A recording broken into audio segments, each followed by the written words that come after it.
आज 22 अप्रैल 2026 बुधवार को अपराह्न 6 बजे से मंत्रिपरिषद की बैठक हुई।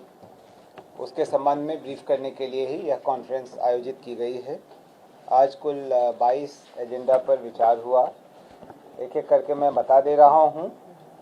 मेरे साथ नगर विकास विभाग के प्रधान सचिव श्री विनय कुमार मौजूद हैं, आईटी के सचिव श्री अभय और युवा रोजगार एवं कौशल विकास के सचिव श्री कौशल भी यहाँ मौजूद हैं। उनसे संबंधित जो एजेंडा था उसके बारे में विस्तार से आपको वो जानकारी देंगे। मैं पहले एक बार संक्षेप में आपको जितने भी आज निर्णय लिए गए उनके संबंध में बता देता हूँ। पहला आज का एजेंडा था मद्य निषेध उत्पाद एवं निबंधन विभाग का बिहार निबंधन नियमावली 2026 तथा 80 वर्ष एवं उससे अधिक आयु के वरिष्ठ नागरिकों को निबंधन की विशेष सुविधाओं की स्वीकृति के संबंध में। इसमें कई प्रावधान किए गए हैं, जहां पर कि ऐसे लोगों के घर में जाकर के एक वाहन से वहीं पर उनका बायोमेट्रिक इत्यादि लिया जाएगा और वहीं जाकर के निबंधन कराने की स्वीकृति दी जाएगी। तो ये एक बहुत महत्वपूर्ण इसमें प्रावधान किया गया है। पर्यटन विभाग का अगला एजेंडा था, जिसमें मुंगेर जिला अंतर्गत तारापुर में सांस्कृतिक, धार्मिक एवं पर्यटकीय सुविधाएं विकसित करने हेतु 15 एकड़ 1 डिसमिल भूमि पर्यटन विभाग को निःशुल्क हस्तांतरण की स्वीकृति दी गई। आगे चलकर इस भूमि को ईशा फाउंडेशन को दिया जाएगा, जो वहां पर पर्यटकीय सुविधाएं उपलब्ध कराएंगी। यह भी कांवरिया मार्ग पर यह भूमि अवस्थित है, उसके पास है। पर्यटन विभाग का ही अगला एजेंडा था, सारण जिला अंतर्गत सोनपुर में बाबा हरिहरनाथ मंदिर परिक्षेत्र का काशी विश्वनाथ कॉरिडोर वाराणसी के तर्ज पर समग्र विकास एवं भूवर्जन किए जाने के संबंध में यह निर्णय था। इस पर 680 करोड़ रुपए की लागत अनुमानित है, जिसकी प्रशासनिक स्वीकृति दी गई। युवा रोजगार एवं कौशल विकास विभाग का अगला एजेंडा था, जिसमें पीएम सेतु हेतु निर्गत दिशा निर्देश अंगीकृत करते हुए 75 आईटीआई को अत्याधुनिक कौशल प्रशिक्षण संस्थानों के रूप में विकसित किए जाने के लिए 3,615 करोड़ रुपए और राज्यांश 1,192.95 करोड़ रुपए की योजना लागू करने की स्वीकृति दी गई। इसके तहत इसके बारे में विस्तार से थोड़ी देर बाद आपको कौशल बताएंगे।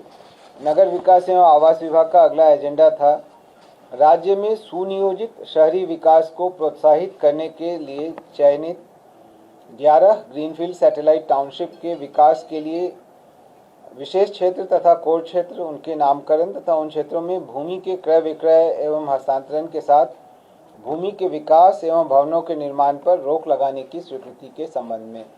ये 11 सैटेलाइट टाउनशिप डेवलप करने का प्लान है। आपको याद होगा कि 7 निश्चय 3 में इसके संबंध में जिक्र किया गया था। इसके बारे में भी विस्तार से आपको प्रधान सचिव नगर विकास एवं आवास बताएंगे।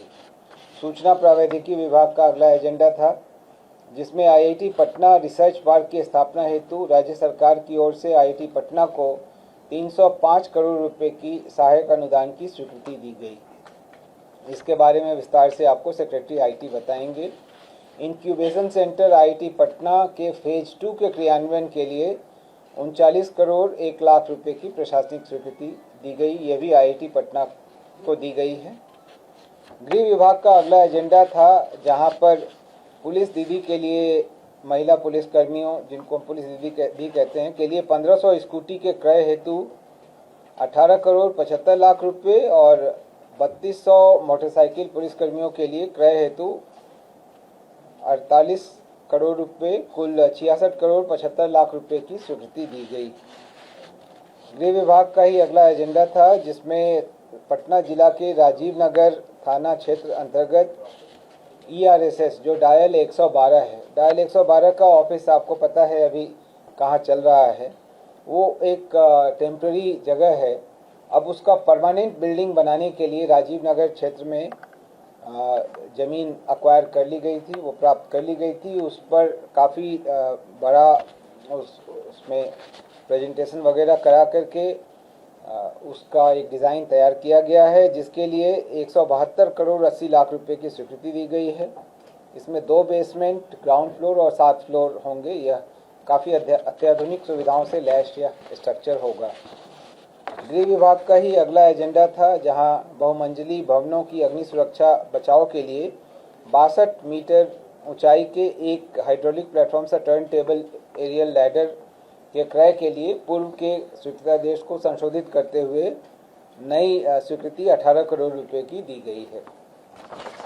अगला एजेंडा भी गृह विभाग का है, जिसमें राष्ट्रीय फॉरेंसिक साइंसेज यूनिवर्सिटी के लिए ऑफ कैंपस एवं केंद्रीय फॉरेंसिक साइंसेज लेबोरेटरी के आधारभूत संरचना के लिए पटना के पुनपुन अंचल मौजा डुमरी थाना 34 के विभिन्न खेसरा की कुल 50 एकड़ रैयती भूमि MBR 1617 के आधार पर भू अर्जन हेतु 287 करोड़ 16 लाख 95 हजार रुपये की स्वीकृति दी गई।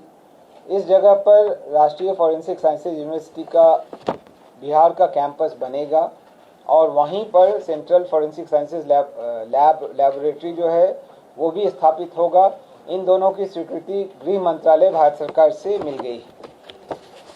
कृषि विभाग का अगला एजेंडा था, जिसमें नए राजकीय बीज गुणन प्रक्षेत्रों के स्थापना के लिए कृषि विभाग को शहरी बीज गुणन इकाइयों में उपलब्ध भूमि की दोगुना भूमि ग्रामीण क्षेत्र में उपलब्ध कराए जाने तथा शहरी बीज गुणन प्रक्षेत्रों की वर्णित भूमि को अन्य विभागों को विकासोन्मुख योजनाओं के प्रयोजनार्थ IDA के माध्यम से निःशुल्क उपलब्ध कराए जाने से संबंधित नीति निर्धारण की स्वीकृति दी गई।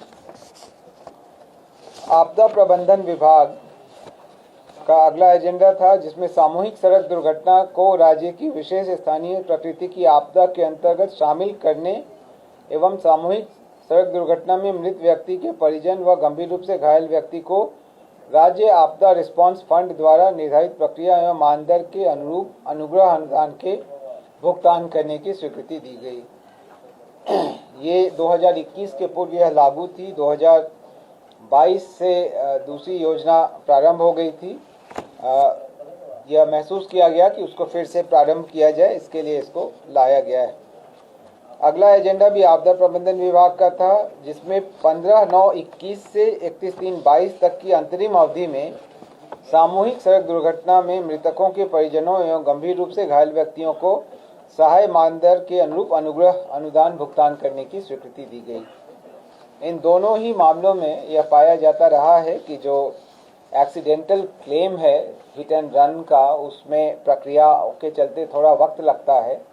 इस वजह से सरकार तुरंत यह सहायता दे रही है और जब भी उनका क्लेम का निपटारा होगा तब उनको अलग से वो भी राशि प्राप्त होगी। सूचना प्रयोग प्रौद्योगिकी विभाग का अगला एजेंडा है, जिसमें सहयोग हेल्पलाइन के अधिष्ठापन हेतु कुल 72 करोड़ 76 लाख रुपए की प्रशासनिक स्वीकृति दी गई। इसके बारे में अभय आपको विस्तार से बताएंगे। सिविल विमानन विभाग का अगला एजेंडा था, जिसमें सोनपुर तथा अजगैबीनाथ धाम ग्रीनफील्ड हवाई अड्डा के विकास के लिए DPR तैयार करने के लिए मेसर्स राइट्स लिमिटेड को कार्य आवंटित किए जाने और इस हेतु परामर्शी शुल्क के रूप में 5 करोड़ 6 लाख 22 हजार रुपये दिए जाने की प्रशासनिक स्वीकृति दी गई। जल संसाधन विभाग का अगला एजेंडा था, जिसमें पूर्वी क्षेत्रीय परिषद की रांची में 10 जुलाई 2025 को हुई बैठक में लिए गए निर्णय के आलोक में बाण सागर समझौते के अंतर्गत अविभाजित बिहार के हिस्से के 7.75 मिलियन एकड़ फीट जल में से 5.75 मिलियन एकड़ फीट जल बिहार को और 2 मिलियन एकड़ फीट जल झारखंड को आवंटित किए जाने हेतु इकरारनामा प्रारूप पर स्वीकृति दी गई। जल संसाधन विभाग का ही अगला एजेंडा था, जिसमें प्रगति यात्रा के दौरान की गई घोषणा के आलोक में कैमूर जिला अंतर्गत जमानिया से ककरैत गंगा जल उद्वह सिंचाई योजना के कार्यान्वयन के लिए उत्तर प्रदेश में कुल 5.86339 हेक्टेयर भूमि को कार्यपालक अभियंता जवानिया पंप नहर प्रमंडल मोहनिया के माध्यम से क्रय किए जाने की स्वीकृति दी गई। उत्तर प्रदेश में इस तरीके की योजना है जहां रैयतों से लार के दर पर सीधे क्रय किया जा सकता है, उसी का उपयोग करके यह भूमि क्रय की जाएगी। राजस्व एवं भूमि सुधार विभाग का अगला एजेंडा था, जिसके तहत बिहार राज्य के विभिन्न राष्ट्रीय उच्च पथ परियोजनाओं में अपयोजित भूमि वन भूमि, जितनी वन भूमि का उपयोग राष्ट्रीय उच्च पथ परियोजनाओं में हुआ, उनके समतुल्य भूमि वन विभाग को, पर्यावरण वन एवं जलवायु परिवर्तन विभाग को दी जानी है। तो उसके लिए 300.92 एकड़, 572.68 एकड़, कुल 873.6 एकड़ पर्यावरण वन एवं जलवायु परिवर्तन विभाग बिहार पटना को हस्तांतरित गैर वन भूमि में से राष्ट्रीय उच्च पथ के अतिरिक्त राज्य उच्च पथ एवं पथ निर्माण विभाग के अन्य परियोजनाओं में अपयोजित वन भूमि के समतुल्य गैर वन भूमि वन एवं जलवायु परिवर्तन विभाग बिहार पटना को उनके पत्र में दिए गए शर्तों के साथ उपलब्ध कराया गया है, इसकी स्वीकृति दी गई। राजस्व एवं भूमि सुधार विभाग का अगला एजेंडा था, जिसमें दरभंगा हवाई अड्डा के करीब 1.35 एकड़ भूमि जो अनाबाद बिहार सरकार की भूमि है, उसे दरभंगा हवाई अड्डा के स्थायी सिविल एन्क्लेव के निर्माण के लिए भारतीय विमानपत्तन प्राधिकरण को निःशुल्क स्थायी हस्तांतरण करने की स्वीकृति दी गई।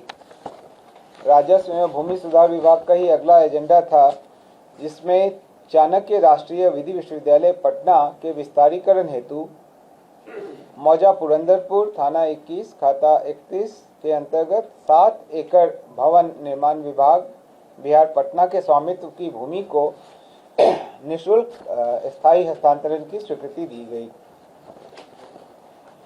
राजस्व एवं भूमि सुधार विभाग का ही अगला एजेंडा था, जिसमें बेगूसराय जिले में बरौनी अंचल के अंतर्गत 20 एकड़ गैर मजरूआ खास भूमि National Institute of Fashion Technology के स्थापना हेतु उद्योग विभाग को अंतर विभागीय निःशुल्क स्थायी हस्तांतरण की स्वीकृति दी गई। अब मैं विनय से अनुरोध करूंगा कि आप अपने मैटर को एक बार एक्सप्लेन कर दें।